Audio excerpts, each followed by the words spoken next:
You know that feeling when the thought of networking makes your stomach clench?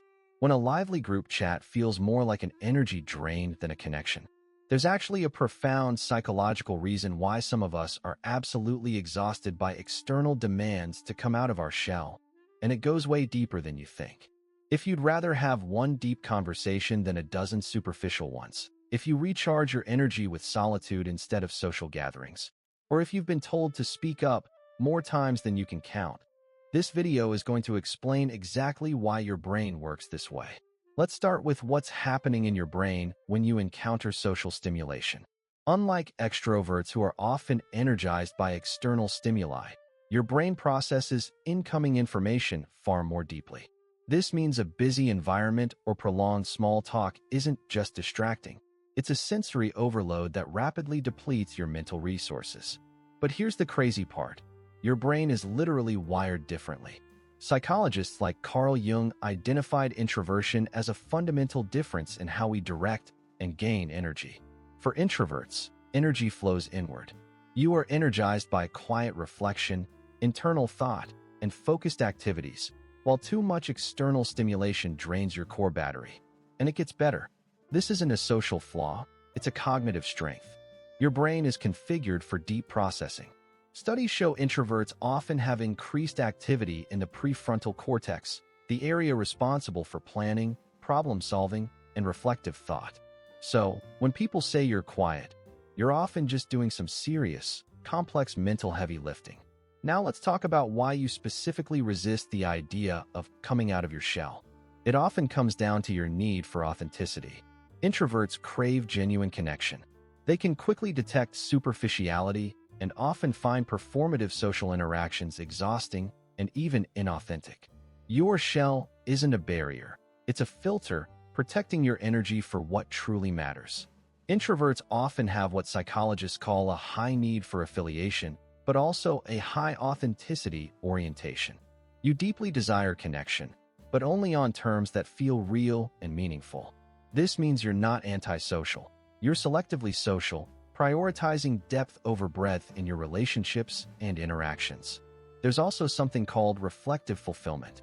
Introverts often have a strong internal world that doesn't always find an outlet in fast-paced conversations. Solitude lets you process experiences, develop ideas, and engage in creative thought in a way that feels safe and manageable. You get to experience the joy of deep internal processing without the constant pressure of external validation. Here's something interesting. Research suggests introverts are often more observant and empathetic. They're excellent listeners because their brain isn't rushing to formulate a response. They absorb more, process more, and understand more deeply. So, when you're quiet, you're not missing out. You're often noticing everything and connecting the dots in profound ways. Being an introvert often becomes a core part of your identity, and there's a reason for that. It's called social identity theory. When you identify as an introvert, you're joining a community of people who share your values. Thoughtful reflection, deep connection, meaningful engagement, and a preference for quality over quantity in interactions. Think about it. Introverts tend to prioritize different things. You'd rather spend a Saturday afternoon reading or pursuing a focused hobby than attending a bustling party. You choose careers and living situations that allow for periods of quiet concentration. Your introversion isn't just a personality trait. It's a lifestyle choice that reflects your deepest values. And this identity gets reinforced every single day. Every quiet moment you spend recharging, every deep conversation you have, every insightful observation you make is validating that this is who you are. You're someone who values depth over superficiality, presence over performance, and genuine understanding over fleeting attention. There's also an element of self-preservation here. Introverts instinctively understand their energetic limits.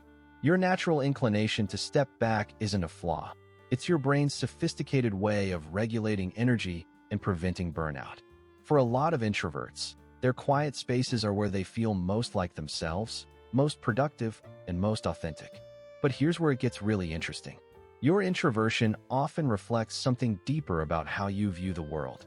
Introverts tend to have what psychologists call a high self-awareness paired with a need for congruence. You value consistency between your inner self and outer actions, and you're willing to invest deeply in interactions that feel true to you. The way you engage with the world often mirrors how you want to be engaged with.